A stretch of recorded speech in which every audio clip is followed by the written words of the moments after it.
সকল নবী রাসূল প্রদত্ত দাওয়াত দেওয়ার পরে সমস্ত নবী রাসূলদের একই মত, একই অভিমত যে মানুষকে মৃত্যুবরণ করতে হবে। আল্লাহ পাক রব্বুল আলামিন এই দুনিয়ার জমিনে 1,00,000 কিংবা 2,40,000 পয়গম্বর এই দুনিয়ার জমিনে তিনি প্রেরণ করেছেন। প্রত্যেককে তিনি এক একটা সহিফা কিতাব দিয়ে এই দুনিয়ার জমিনে তিনি প্রেরণ করেছিলেন। কাউকে নবুয়ত দিয়েছেন অল্প বয়সে, কাউকে নবুয়ত দিয়েছেন 40 বছর বয়সে। ঠিক তেমনি করে আল্লাহ রাব্বুল আলামিন সেই নবী রাসূলদের মাধ্যমে আমাদের মানুষদের কাছে তিনি একটাই বাণী পৌঁছালেন। এবং এর পাশাপাশি জিনদেরও তিনি নবী ছিলেন, মানুষদেরও নবী ছিলেন, জিনদেরও নবী ছিলেন। এক কথায় দুনিয়ার জমিনে নবী এবং রাসূল শুধুমাত্র মানুষদের মধ্য থেকে আল্লাহ পাক নির্ধারণ করে দিয়েছেন। এই মানুষদের মধ্য থেকে একজন করে নবী এবং রাসূল নির্ধারণ করে দিয়েছেন এবং প্রত্যেককে এক একটা আসমানি কিতাব, সহিহ কিতাব দিয়ে প্রেরণ করেছেন, যারা প্রতিটা মানুষ ওই কিতাব অনুযায়ী যেন আমল করতে পারে, ওই কিতাব অনুযায়ী যেন সৎ পথে পরিচালিত হতে পারে, ওই কিতাবের নিয়ম অনুযায়ী যেন আল্লাহ তাআলাকে মুসলিম করে চিনতে পারে এবং কোন মানুষের উপরে যেন কোনো মানুষ যেন জুলুম না করে। সমস্ত নবী রাসূলগণ শুধুমাত্র একটাই কথা বলেছেন, তোমাদের সৃষ্টিকর্তা একমাত্র আল্লাহ। আমি একজন আল্লাহ তাআলার বার্তাবাহক, একজন নবী, একজন রাসূল। আল্লাহ রাব্বুল আলামিন যাদের উপরে সরাসরি আসমানি কিতাব তিনি নাযিল করেছেন তাদেরকে বলা হয় রাসূল।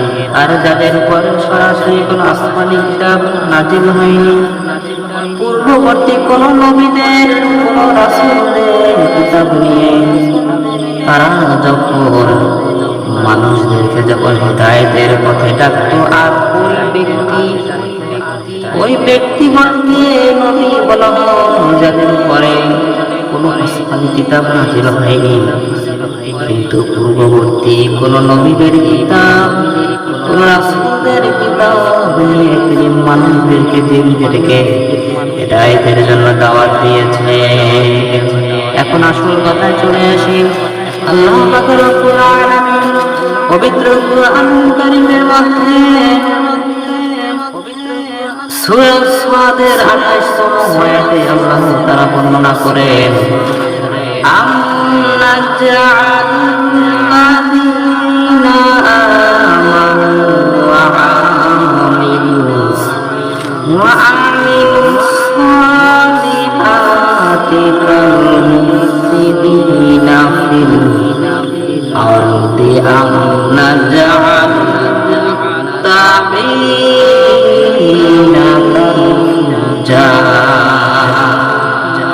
যারা আল্লাহ তাআলার হুকুম পালন করেছে, যারা ঈমান এনেছে, আমি তাদেরকে ওই সকল ঈশ্বরের সাথে কি আমি তুলনা করবো বা আমি করে দেব যারা দুনিয়ার জমিনে ফাসাদ সৃষ্টি করে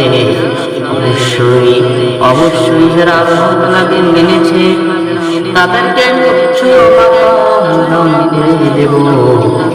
আর ওই সমস্ত ব্যক্তিদেরকে কি আমি ওই সমস্ত লোকদের সাথে কি তুলনা করব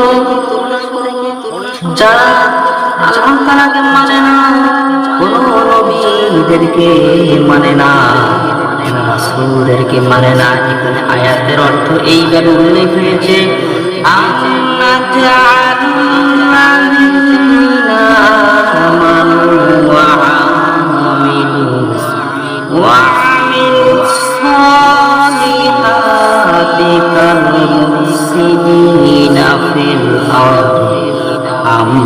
নাজআলুল মুত্তাকিনা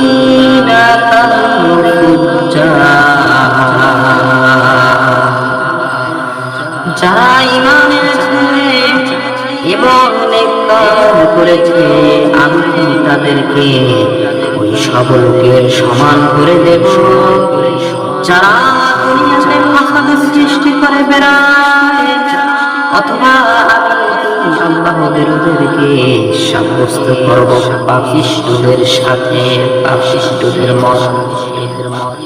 এখানে এই আয়াতের ব্যাখ্যায় এই আয়াতের তাফসীরে এটাই বোঝা যায় আল্লাহ পাক রব্বুল আলামিন কাফের মুশরিকদেরকে বেঈমানদেরকে আলাদা করে রেখেছেন আর যারা আল্লাহ তাআলাকে মেনেছে রাসূলদেরকে মেনেছে আল্লাহ তাআলার আসমানী কিতাবের উপর ঈমান এনেছে কোরআনকে মেনেছে তাদেরকে কিয়ামতের ময়দানে সবচাইতে সম্মানিত ভূষিত করা হবে। তাদের জন্য রয়েছে সবচেয়ে আরামদায়ক স্থান সেই জান্নাত, সেই জান্নাতুল ফেরদাউস, যেই জান্নাতকে একমাত্র আল্লাহ রাব্বুল আলামিন এই মুমিনদের জন্য বানিয়েছে, মুনাফিকদের জন্য নয়, কাফেরদের জন্য নয়, কোন বেঈমানদের জন্য নয়। আল্লাহ রাব্বুল আলামিন এরপরে আয়াত আল্লাহ তাআলা বলেন যামাল্লাযীনা কাফারু আন ইউবআসুন, কাফেররা ধারণ করে যে তাদেরকে পুনরায় জীবিত করা হবে না। হে নবী আপনি বলে দিন তোমাদেরকে অবশ্যই কিয়ামতের ময়দানে জীবিত করা হবে। এখানে আয়াতের অর্থটা এভাবে উল্লেখ হয়েছে যাল্লাযীনা কাফারু আন লা ইউবআসুন, কাফেররা ধারণা করেছে তারা পুনরুত্থিত হবে না। আপনি তাদের বলে দিন হ্যাঁ অবশ্যই হবে, আমার রবের কসম তোমরা অবশ্যই পুনরুত্থিত হবে।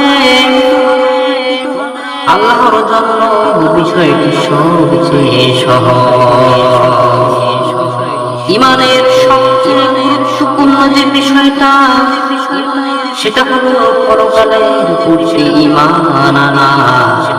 কেননা আমরা তো দুনিয়ার জমিনে এসেছি, আমরা তো আল্লাহ তাআলাকে দেখতে পাই না, পরকালকে দেখতে পাই না, জান্নাত জাহান্নামকে আমরা দেখতে পাই না।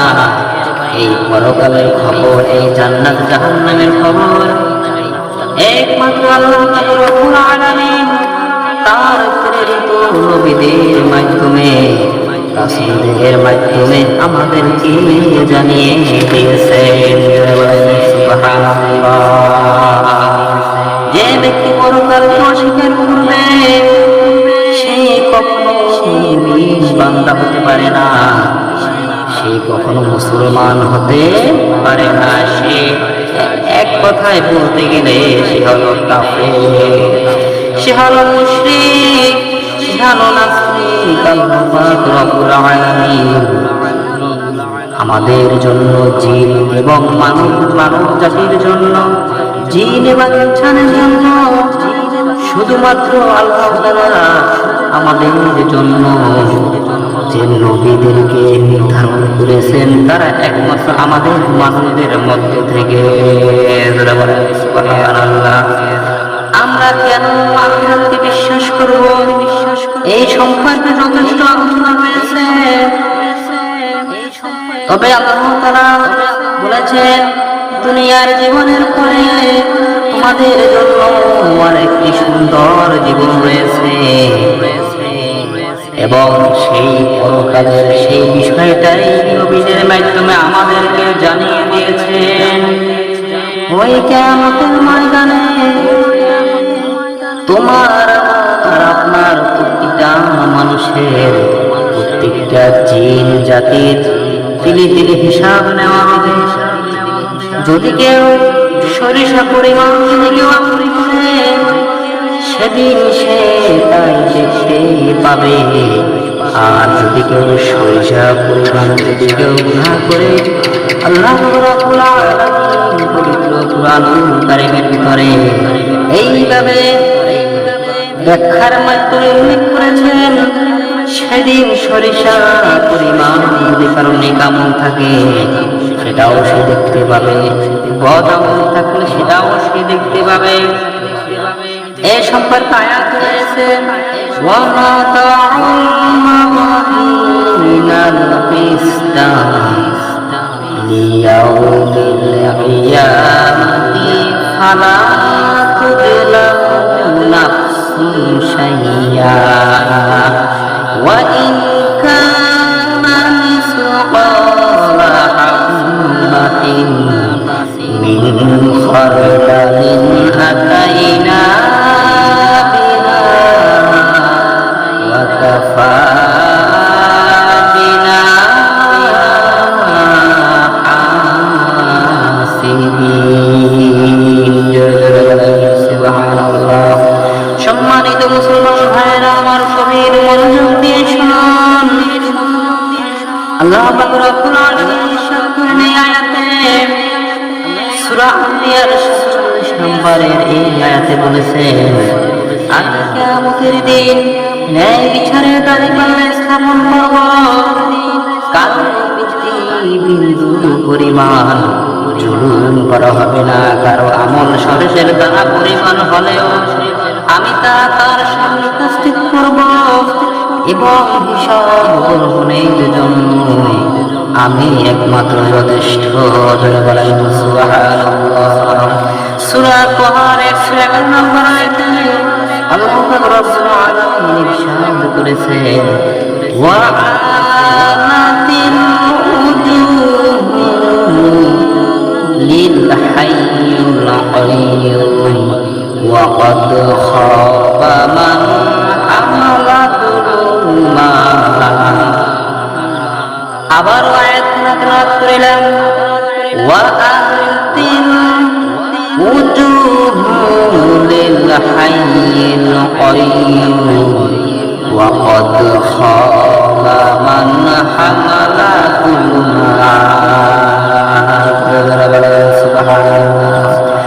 সমস্ত সৃষ্টি আত্মসমর্পণ করবে চিরঞ্জীব ও মহান তত্ত্বাবধায়ক আল্লাহর কাছে। আর যে ব্যক্তি জুলুম নিয়ে আসবে নিশ্চয়ই সে ক্ষতিগ্রস্ত হবে।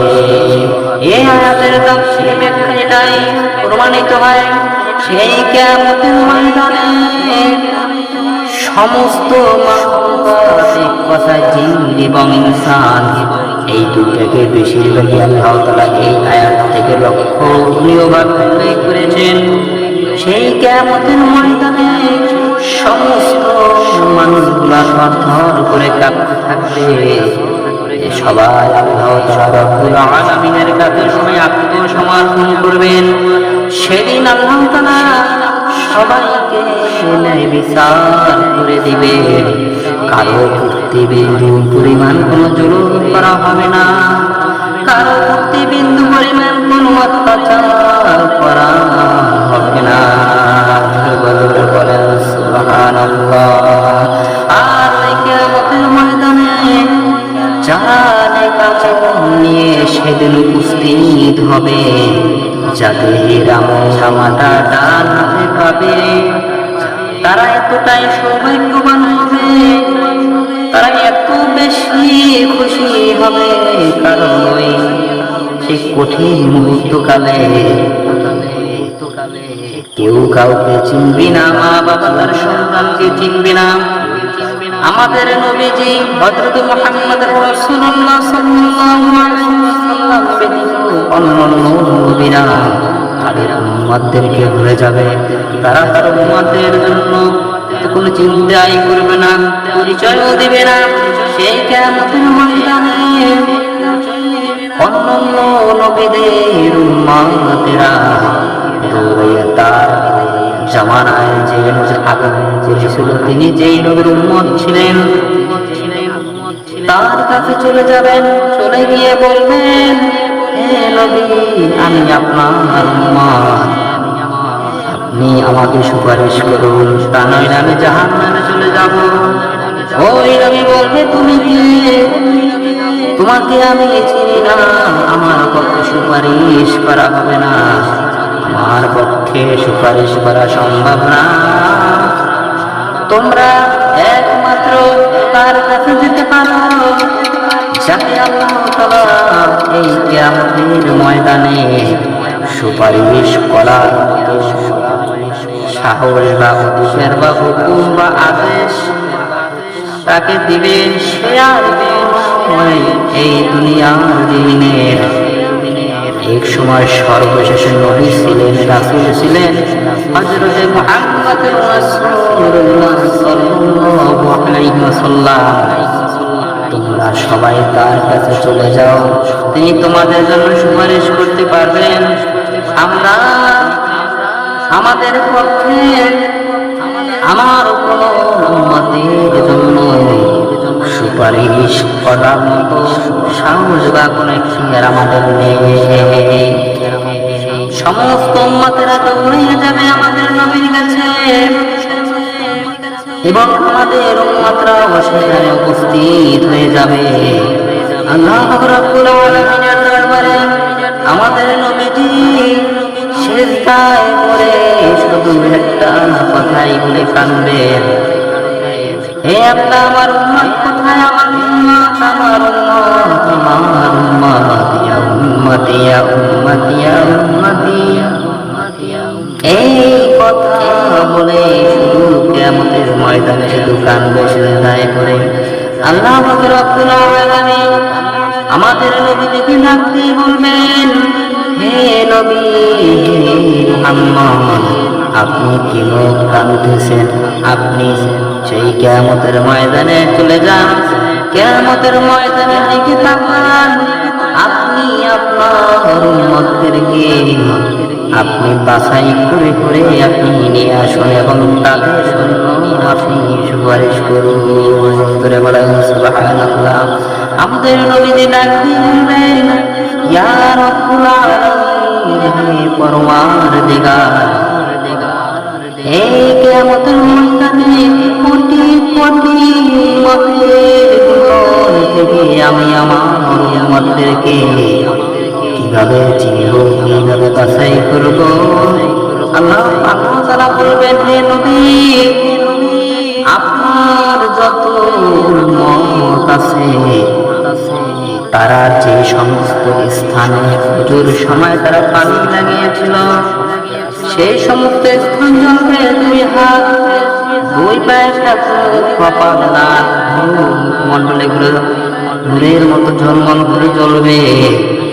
এবং নামাজে যারা সিজদা দিয়েছেন সেই সিজদায় কপালের, নাকের, মুখের যে স্থান ওই সিজদায় মাটির সাথে জমিনের সাথে স্পর্শ করেছে, ওই স্থান সেদিন নূরে ঝলমল করবে। সেই স্থানের কথাই আল্লাহ তাআলা নবীকে বলবেন, হে নবী, আপনি সেই আলোকিত নূরের উজ্জ্বল ঝলমল করতেছে সেই আলো দেখে আপনি আপনার উম্মতদেরকে ওখান থেকে বাছাই করে নিয়ে আসুন।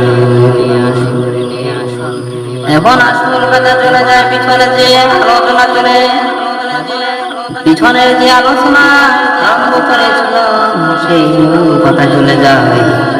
সেটা হচ্ছে আল্লাহ রাব্বুল আলামিন সূরা তাহার 111 নম্বর আয়াতে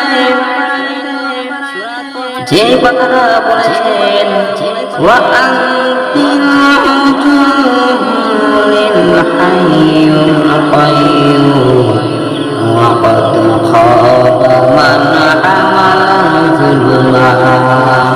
সমস্ত সৃষ্টি আত্মসমর্পণ করবে চিরঞ্জীব মহাত্মাবাদের একমাত্র আল্লাহর কাছে।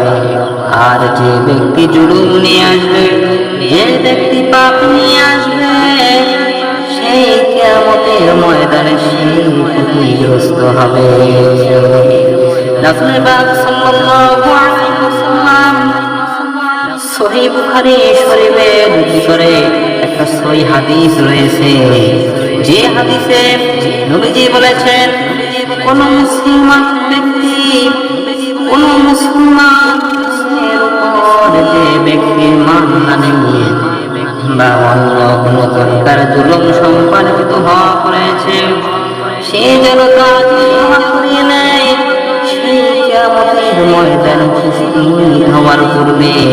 কেননা ওই কিয়ামতের ময়দানে এমন একটি জায়গা যেখানে থাকবে না কোনো দিরহাম, থাকবে না কোনো টাকা, থাকবে না কোনো ডলার, লেনদেনের কোনো সুযোগ থাকবে না। একমাত্র যে ব্যক্তির উপরে জুলুম করা হয়েছে সেই জুলুমের সমপরিমাণ তার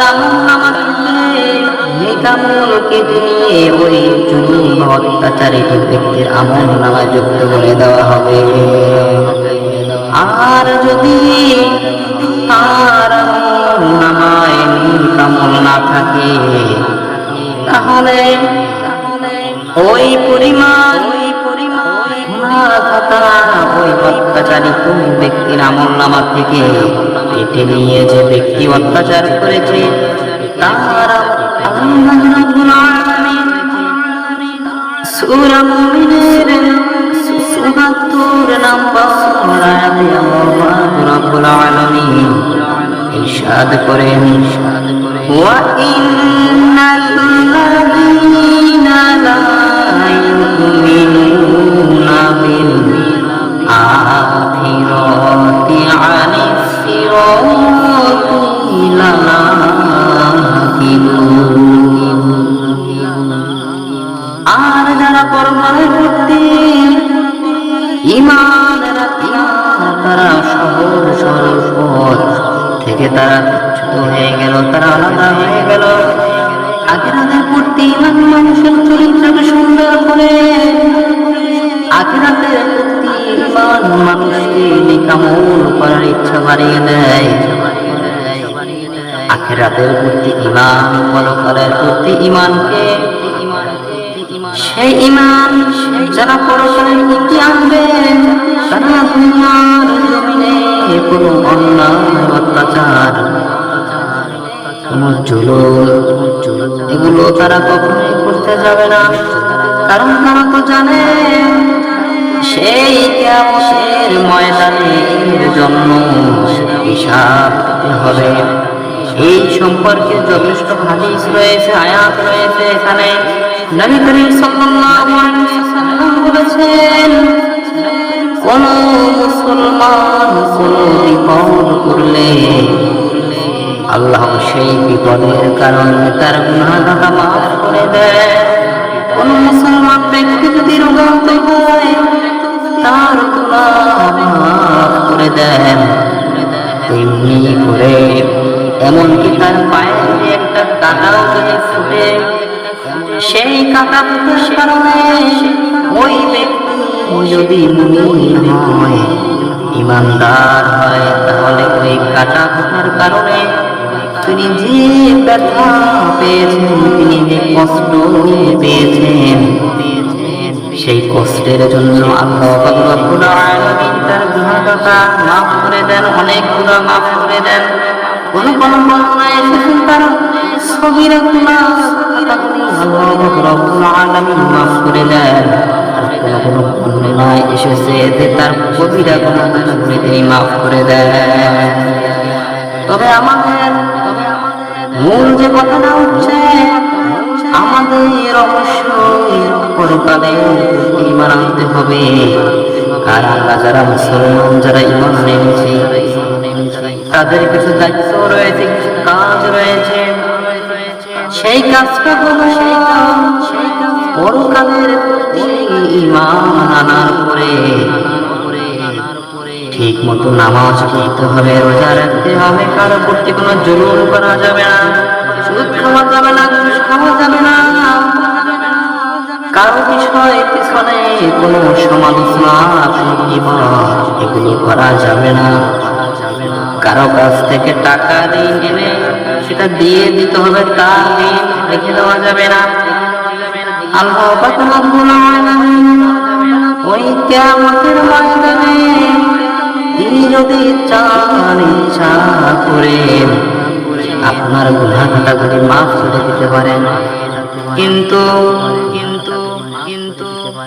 কিন্তু যদি কোনো ঋণ থাকে আপনার কাছে, যদি কোনো মানুষ হোক সে হিন্দু, হোক সে বেদিন, হোক সে খ্রিস্টান, যে ধর্মেরই হোক না কেন, আপনার যদি কোনো ঋণ থাকে সেই ঋণ আল্লাহ পাক রব্বুল আলামিন কখনোই ক্ষমা করবে না।